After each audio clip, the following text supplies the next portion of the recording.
Hello students समस्त को स्वागत digital Odisha classroom YouTube channel रो आस उत्कलिय कवितार क्लास नंबर 2 को क्लास नंबर 1 रे आमे प्रथम पेज रे जहाँ भी थिला नूतन शब्द सह सब किछि बुझी देइथिले एबे आमे क्लास नंबर 2 को आरंभ करिबा। नंबर 2 आरंभ करिबा पूर्व मु आशा करबी समस्त क्लास नंबर 1 टी को भलो से कंप्लीट कर देकी से जो नूतन शब्द गुडी को मन रखि देथिबो। एबे आमे पुनी सही समान प्रोसीडियर फॉलो करिबा। प्रथमे कोन करिबा जहाँ भी सब नूतन शब्द गुडी को अछि जेमिति कि मैत्री प्रीति पुतवाणी जहाँ भी सब कौन कौन अच्छी गोटे अच्छी मैत्री प्रीति पुतवाणी स्फुरुथिला अंतर दीक्षा जहाँ भी सब नूतन शब्द अच्छी तार बर्तमान गोटे लिस्ट कर दूची। वीडियो जदि गोटे गोटे लिखिबी वीडियो बहुत लॉन्ग हो। प्रथमे आम लिस्ट जो नूतन शब्द गुड़िक अच्छी लिखिदबा तापर आम जो कविता को अर्थ बुझिबार आरंभ कर। आशा करी समस्त को जो नूतन शब्द गुड़िक बहुत ही भल भाव देखा। प्रथमे समस्ते कौन कर भिडियोटा को स्टॉप करी पॉज करिकी समस्ते कौन कर एगुड़ाक खातार लिखिनियो। जेमती कौन देछि मैत्री मैत्री माने कौन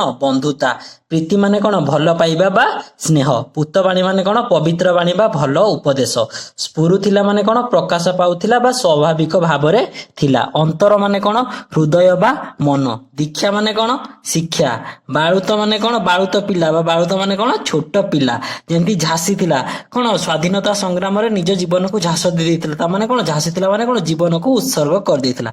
नर नर कौन मनीष बा मानवर गोटे प्रतिशब्द धरणी कौन पृथ्वीर प्रतिशब्द जानिपाल समस्ते महिमा माने कौन गौरव से भाया कौन दीची मुकति पत्थर माने एटा कौन गोटे कौन पद्य रूप ताको कौन कले हबो मुक्ति पथ बा मुक्ति बा स्वाधीनता पाइबार मार्ग।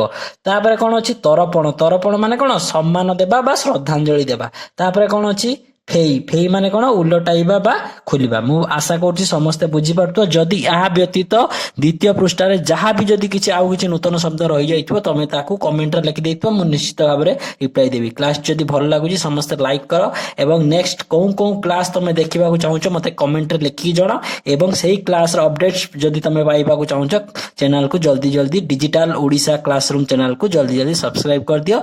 वर्तमान मु आशा करछि समस्ते लिखि सारथिबो। एबे हमें अर्थ बुझिबा आरंभ करिबा। क्लास नंबर 1 रे आमे कोन जानिथिले जे तोसाळी प्रांत रे माने तोसाळी नामक स्थान रे एक पडिया रे बहुत जोरे युद्ध होइतिला एवं रक्तर नही बहितिला। एबे आमे ता परठु आरंभ करिबा। शांति मैत्री प्रीति पुतवाणी जही स्फुरुथिला अति अंतर भरी अहिंसा मंत्र रे देला जेउ दीक्षा काहे केउ देश हेबता सरी। ता माने कोन एई जो युद्ध होइतिला बोली कवि कोन करछन्ती लोक मानु कोन जणेबा को चाहछन जे तमे सब बेले भाबन जे ओडिसा रे लोक माने खाली युद्ध करूथिले कोन करूथिले ओडिसा रे लोक मानक पाखरे कोन थिला शांति मध्य रहे। ओडिसा रे लोक माने कोन मैत्री मैत्री माने कोन कहितली हमर नूतन शब्द रे देखो मैत्री माने कौन अच्छी बंधुता तामाने कौन ओडिशार लोक माने केवल युद्ध करंतिनी तांको पाखरे थाए शांति तांको पाखरे थाए मैत्री बा बंधुता। तापरे कौन अछि प्रीति प्रीति माने कौन कहितली कौन प्रीति माने हला कौन भल पाइबा कौन देछि भल पाइबा बा स्नेह। तो कौन हैला जे ओडिशार लोक माने केवल युद्ध करंती नाही तांको पाखरे थाए शांति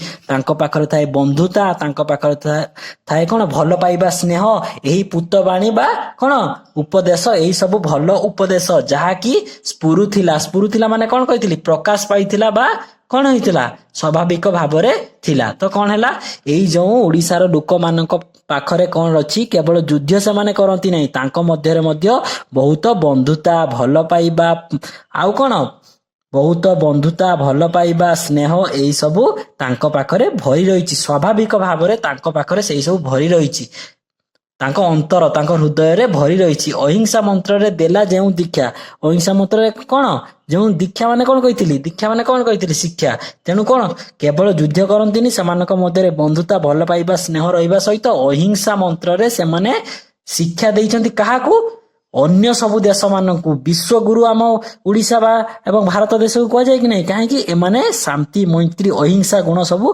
अन्य देश माने आम पाखरु शिखिचंती तेणु काहे केउ देश हेबता सरी माने तेणु अन्य कोनोसी देश आम ओडिशा बा आम देश भारत भलिया केबे सम्मान हेई परिबनी आम भारत सहित केबे सम्मान हेई परिबनी काहे आम भारत माने युद्ध करिवार मध्य जतेक पारंगम सेही भली तांको मनरे शांति मैत्री प्रीति एई सब मध्य तांको अंतर रे स्वाभाविक भाबरे भरि रहिछि। समस्त जानि पारलो प्रथम एई जो पैराग्राफ टाकू वर्तमान आमे नेक्स्ट पैराग्राफ टाकू पढिबा। कोन देछि जाति पाई दिने बाळुत धर्मा झासी थिला प्राण सागर जळे लिभिब कि तार अलिभा कहानी थिबा जाए नर धरणी तळे।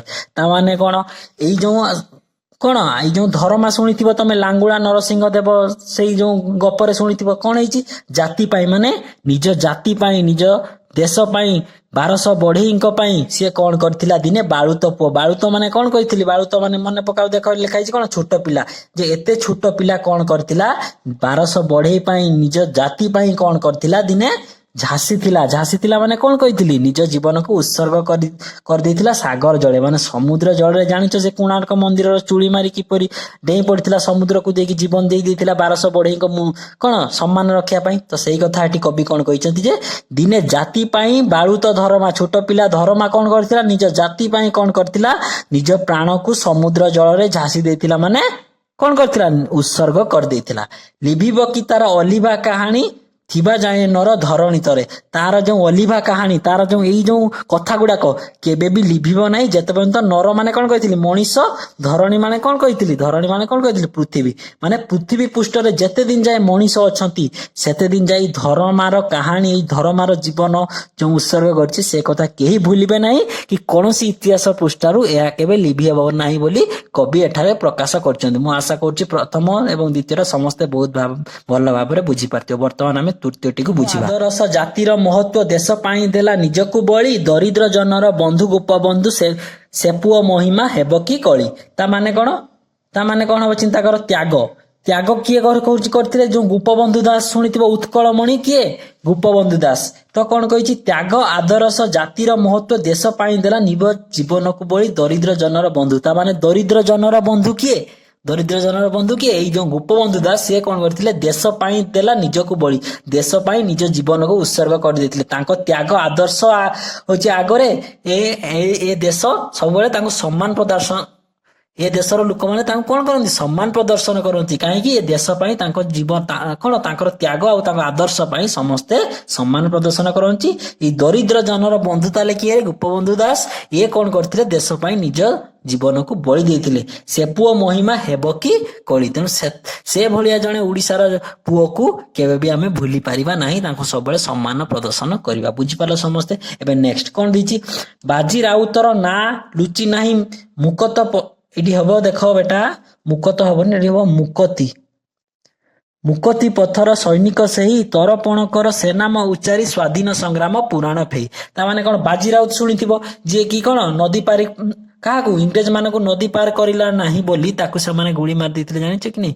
ତେଣୁ କଣ କୁହାଯାଇଛି, କଣ କହିଛି, ବାଜି ରାଉତର ନାଁ ଲୁଚି ନାହିଁ, ତେଣୁ ସେ ବାଜି ରାଉତର ନାଁ ଆଜି ଯାଏ ଲୁଚି ନାହିଁ। ମୁକତି ପଥର ତା ମାନେ କଣ କହିଥିଲି ମନେ ପକାଅ, ଦେଖ, ମୁକତି ପଥର ମାନେ କଣ, ମୁକ୍ତି ବା ସ୍ଵାଧୀନତା ପାଇବାର ମାର୍ଗ, ମାନେ ସ୍ଵାଧୀନତା ପାଇବାର ରାସ୍ତା। କଣ ହେଇଛି ନା, ବାଜି ରାଉତର ନାଁ ଆଜି ଯାଏ ଲୁଚି ନାହିଁ, ସେଇ ଯୋଉ ସ୍ଵାଧୀନତା ପାଇବାର ରାସ୍ତାରେ ଜଣେ ସୈନିକ ଭାବରେ ତାକୁ କେହି ବର୍ତ୍ତମାନ ତା ନାଁ ଲୁଚି ନାହିଁ, ବା କେହି ତାକୁ ଭୁଲି ନାହାନ୍ତି। କାହାକୁ, ବାଜି ରାଉତକୁ। ତରପଣ କର ସେନାମ ଉଚ୍ଚାରି, ସ୍ୱାଧୀନ ସଂଗ୍ରାମ ପୁରାଣ ଫେଇ। ତରପଣ ମାନେ କଣ କହିଥିଲି, ତାଙ୍କୁ ସମ୍ମାନ ଦେବା ବା ଶ୍ରଦ୍ଧାଞ୍ଜଳି ଦେବା। ତେଣୁ ସିଏ ଯେହେତୁ କଣ, ସବୁଠାରୁ ସାନ ପିଲା ଭାବରେ ଶହୀଦ ହେଇଥିଲେ କିଏ, ବାଜି ରାଉତ। ତେଣୁ କଣ କହିଛନ୍ତି, ତରପଣ କର, ତାଙ୍କୁ କଣ କରିବା, ସମ୍ମାନ ଦବା ବା କଣ, ଶ୍ରଦ୍ଧାଞ୍ଜଳି ଦେବା। ସେ ନାମ ଉଚ୍ଚାରି, ତାଙ୍କ ନାମକୁ ଉଚ୍ଚାରଣ କରି, ମାନେ ବାଜି ରାଉତଙ୍କ ନାମକୁ ଉଚ୍ଚାରଣ କରି ତରପଣ କରିବା, ମାନେ ତାଙ୍କୁ ଶ୍ରଦ୍ଧାଞ୍ଜଳି ଦେବା ବା ସମ୍ମାନ ଦେବା। କଣ କରିବା, ସ୍ୱାଧୀନ ସଂଗ୍ରାମ ପୁରାଣ ଫେଇ ମାନେ କଣ କହିଥିଲି, ଉଲଟାଇବା ବା ଖୋଲିବା। ଦେଖିପାରୁଛ କି ନାହିଁ। ତ କଣ ହେଇଛି, ସ୍ୱାଧୀନତା ସଂଗ୍ରାମର ଇତିହାସ, ପୁରାଣ ମାନେ କଣ, ଇତିହାସକୁ ପୁଣି ଥରେ ଉଲଟାଇବା ବା ଖୋଲିକି ଆମେ କଣ କରିବା, ଏଇ ଯୋଉ ବାଜି ରାଉତଙ୍କୁ କଣ କରିବା, ତାଙ୍କୁ ସମ୍ମାନ, ତାଙ୍କ ନାମକୁ ଉଚ୍ଚାରଣ କରି ତାଙ୍କୁ ତରପଣ କରିବା ବା ଶ୍ରଦ୍ଧାଞ୍ଜଳି ସମ୍ମାନ ଦେବା। କାହିଁକି, କି ସେ କଣ କରିଥିଲେ, ଜଣେ ମୁକତି ପଥର, ମାନେ ଏଇ ଯୋଉ ସ୍ୱାଧୀନ କରିବାର ଜଣେ ସେ ଉଚ୍ଚ ସୈନିକ ଥିଲେ। ସମସ୍ତେ ବୁଝିପାରିଲ। ବର୍ତ୍ତମାନ ତମ ବିଷୟଟି ଏଇଠି କମ୍ପ୍ଲିଟ ହେଲା। ଯଦି ଯୋଉମାନେ କ୍ଲାସ 1 ଦେଖିନ, ଜଲ୍ଦି ଯାଇକି ଦେଖିଦିଅ। ତମର ଯଦି ଆଉ କିଛି ବି ଡାଉଟ ଅଛି, ତମେ କମେଣ୍ଟ ସେକ୍ସନରେ ଲେଖିଦିଅ। ଭିଡିଓ କେମିତି ଲାଗିଲା ଫିଡବ୍ୟାକ ନିହାତି ଦବ।